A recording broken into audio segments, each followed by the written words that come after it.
ما هم سلیقه اهل بیت نیستیم چون هم فکرشون نیستیم. نامگذاری بچه علی ابن ابی طالب رو قبول نداریم، برای همین سانسور میکنیم تو روزه هامون.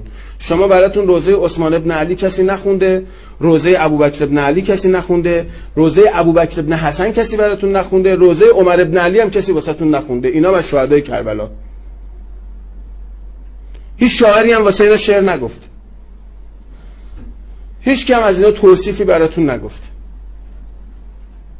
از قاسم میخونید، عبدالله هم میخونید، ابوبکر رو نمیخونید. بابا اینا داداشم با هم.